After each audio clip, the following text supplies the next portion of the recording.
What's up, y'all? Welcome back to Twisted Twenties. This is a podcast dedicated to reminding you of your God given purpose through personal testimonies, trials, and personal revelations. I believe that each and every single one of us was created with a purpose, and it is up to us to align with it. I'm your host, T. Louise. Welcome to today's episode, y'all. Today's episode is so important to me because I feel like this is a lesson that took me a long time to learn, is that our past does not define us. We are not our past. And oftentimes what we fail to realize is that our past oftentimes is the reason why we are called. If you guys would love to join me on Twisted 20s as a co-host, please email me a 1 to 2 minute video at submissions@twisted20s.org. And if you don't want to be a co-host, that's cool too, no pressure, but I still would love to hear from you, and you can email me at the same email as well. Y'all, this month's episodes are already just tremendously blessing me. I hope that it is impacting your lives as much as I am striving for it to impact and just be a blessing to your life as well. So with that being said, y'all, we are going to go ahead and get into today's podcast episode.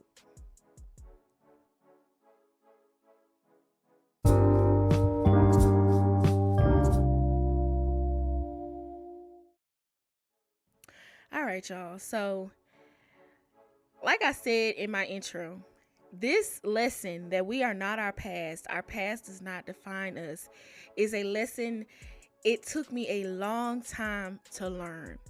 I'm probably just now actually getting it this year. And what we fail to realize is that we really see ourselves based off of our mistakes. You know, for me, for example, I've even struggled with seeing myself by my past identities, my past mistakes. I've talked about this before in previous episodes of my tainted identities and things like that. But I have always been wrapped up in this view of seeing myself as a liar, as a thief, someone who doesn't complete anything, someone who's not reliable, and things like that. And because I have struggled with those things, I saw myself as not worthy. I saw myself as not worthy of the things that God had for me, which ultimately kept me from moving forward because I didn't think that I was worthy enough to actually go after the things that God was telling me to go after. I didn't think I was worthy enough to have the life that I actually desired. I didn't think that I was worthy enough to have the certain type of people I have in my life. I didn't think I was worthy enough for any of those things. Only based off the fact that I saw myself by my past mistakes and identities. Your past does not define you. You are not your past mistakes. I really wish I had someone to tell me that years ago, that I am not my past. I am not my mistakes. I really and truly wish that I had someone, because if someone had told me that years ago, it may have really and truly saved me a lot of heartache. It really and truly could have saved me a lot of stagnation. It really and truly could have saved me from seeing myself the way that I was seeing myself. It could have saved me from not seeing myself the way that God saw me. And something that I encourage you with, and something that I'm going to say to you that I really hope really sticks with you, is our past simply nudges us in a direction of transformation or stagnation. The reason why I say that is you have two choices when it comes to your past. You can allow your past to be used as a stepping stone. You can allow your past to be used to help others. You can allow your past to bring you into a transformation, or you can allow your past to keep you in stagnation. You can allow your past to keep you in a place of not moving, keep you in a place of negative thinking about yourself, keep you in a place of just insecurity, and overall not living and walking in your purpose. And that's what I was doing for a long time. And I didn't understand that God can and he will still use me.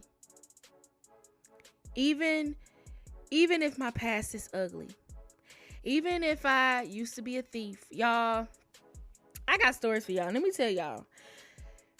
When I was a child, I would say probably from elementary all the way up till middle school, high school, I was a thief and a liar. I ran away from home.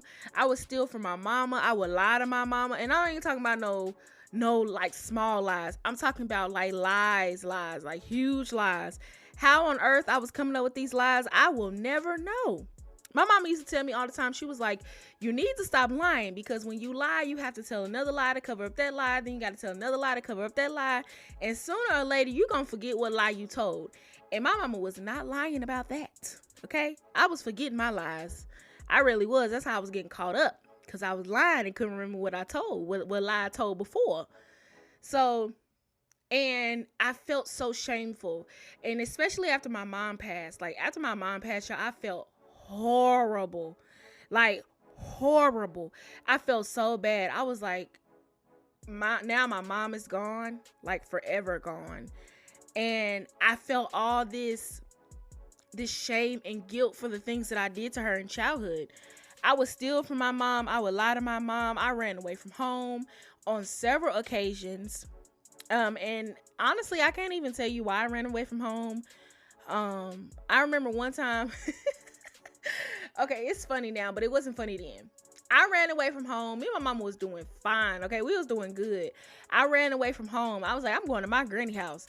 Like, I don't even think I really was running away from home. Like, I just wanted to go to my granny house. So I had a bus pass, and I was like, I'm gonna ride the bus to my granny house. I know how to get to my granny house, because after school I would get off on the city bus and walk to my granny house. So I was like, I want to go to my granny house. I'm finna go to my granny house. I packed my bag. I'm waiting for the bus or whatever. I'm sitting on the bus stop. Next thing I know, my uncle pulls up, yelling, cussing me out. I'm like, whoa, what is going on?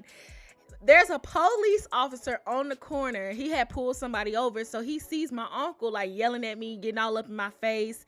He's like, well, excuse me, sir, like, what's going on? Honey, I thought that police officer was about to save my life, honey. My uncle was like, her little butt done ran away from home and da-da-da-da-da-da. And I'm just like, ran away from home? I'm going to my granny house. I did not see that as running away from home. So he puts me in the police car, takes me to my mama's house. When I get to my mama's house, y'all, when I get to my mama house, my granny there, my cousins there, all my cousins, okay, my cousin Destiny, my cousin Celeste, my cousin Denzel, my cousin Quisha and her husband and the kid. When I say all my family was there, my auntie, like everybody was there. I'm like, bro, I was not even gone that long. How did y'all get here that fast? When I tell y'all everybody was there, I was so pissed. I was like, I wanted to go to my granny house. I was not running away from home. But I do understand. As a parent, you waking up in the middle of the night and your child is gone. So I'm sure my mom was like having a panic attack. The first time I ran away from home. Let me go back to the first story. The first time, okay, so that time I actually went to juvie, y'all. My uncle convinced my mama to let the police officer take me to juvie. That was the first time I had ever went to juvenile. I was so terrified. I did not know what to expect. I was in that cell crying. I had never been in a jail cell a day in my life. I was in there boo-hooing. I was like, my mama done left me in here. It was so sad looking out at downtown Nashville through bars. Like, it was so devastating for me. But no, I did not change or clean up my act after that. I was still bad. If you're wondering, I was still bad. And actually, I think it got worse after that. I ran away from home again. First of all, did you know that it's illegal for you to run away from home as a child, which is why I ended up in juvie, because I ran away from home? Who knew that? I did not know that at that age. Like, how was I supposed to know that I could get arrested from running away from home? Like, now that I'm saying it out loud, that does not make sense. That does not make sense. I can get arrested from running away from home. Anyway, the second time I ran away from home, actually, that might have been the second time, the story I just told. The first time or the second time I ran away from home, I was walking. Me and my mama had got into it, and I was like, I'm leaving. We all have been there, okay? You done got into it with your parents. You packing your bags, and you swear up and down you running away from home. I'm sick of this. My mama got in the car. She was rolling next to me while I was walking down the street. She was like, if you don't get your butt in this car. I was like, no, mama, I'm tired of this. I'm running away from home. I don't have no clue where I was going, y'all. But I say all that to say, y'all, I gave my mama hell as a child. Like, I really did. I did some really messed up things to her.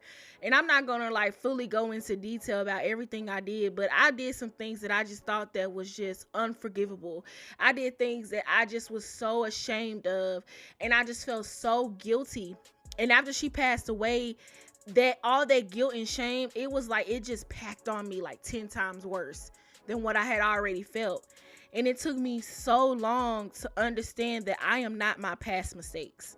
Even though I have made mistakes in my past does not define me. It took me a long time to get that. But what I will say is that I am finally understanding that God will and he can still use me. I just told y'all a story about what I did as a child. Like, I'll even give y'all another story. I remember when I was going through my phase of me and Babe had just started dating, and I wanted him to know who I really was. I didn't want to feel like I was, playing him or lying or being an imposter. And so one of the first things I did, one day I was crying. I was having a really rough night, and I just told him everything I did as a child, all the lies I told. Like, I told him everything. Okay. I hope y'all are enjoying these stories because they were not funny as a child, but they are definitely funny now. Anyway, I'm not going to share this story because something just came in my head. So I'm just going to, sometimes you have to use discernment on certain things. I'm not going to share that story. Our past is only a part of our story, not the complete story. So you have to learn to move to the next chapter. Sometimes we stay stuck in chapter 2. And we allow chapter 2 to become chapter 5, 6, 7, and 8, and 9. Instead of allowing chapter 2 to just be chapter 2. And not really move into chapter 3 and 4 and 5. You have to allow yourself to transform from your past. God will still use you. God still is using me. Even though I've done some of the most horrible things that I think are horrible. I'm sure there are more horrible things out in the world that people have done, but for me, personally, things that I have done, I feel like they are horrible things that I should not have done. But God still forgave me. God still is using me. God still sees me the way that he sees me. And unfortunately, what happens is we don't see ourselves the way that God sees us.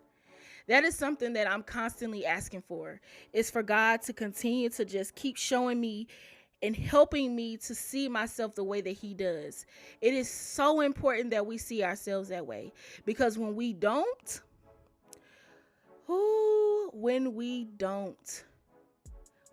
not see ourselves the way that God sees us, it's not good.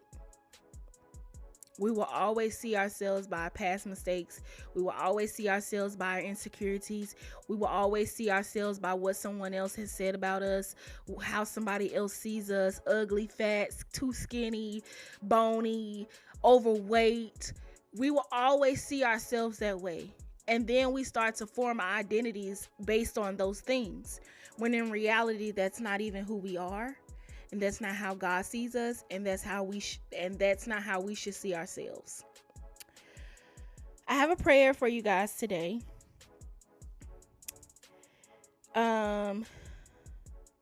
Just one prayer today. This is something I'm constantly always asking God for. I feel like it's so important that we do, because we deserve to see ourselves the way that he intended for us to see ourselves. The prayer for today is, Father, open my eyes to who you have called and created me to be. Help me to forgive myself the way you have forgiven me. I'm going to read that one more time. Father, open my eyes to who you have called and created me to be. Help me to forgive myself the way you have forgiven me. It is so important that, excuse me. It is so important that we forgive ourselves. Forgiveness is always linked to breakthrough. Sometimes we have to forgive ourselves for things that we've allowed people to do to us. Sometimes we have to forgive ourselves for allowing ourselves to believe what people have said about us. And sometimes we have to forgive ourselves for doing things that we know we shouldn't have done, but we did anyway. And that's the hardest. The hardest is always, it seems like it's so easy to forgive others, but when it comes to ourselves, when it comes to ourselves, we are so hard on ourselves, which makes it 10 times harder to forgive ourselves because we honestly expect better from ourselves. But we continue to make mistakes that we know we shouldn't have made. We do things we know we shouldn't have done. We get back in relationships we know we shouldn't be in. We forgive friends and get back in friendships that we know we don't need to be in. So when it comes time to forgive ourselves, it's literally non-existent. And it's so much easier for us to forgive others. But when it comes to us, we like to beat ourselves up. So this week, I encourage you to not look at yourself by your past mistakes. Don't look at yourself by your past identities, things you did in your childhood. I encourage you to move forward. Remember that you are worthy. And remember that our past simply nudges us in a direction of transformation or stagnation. The choice is yours. I love you guys. Peace, love, and blessings. T. Louise.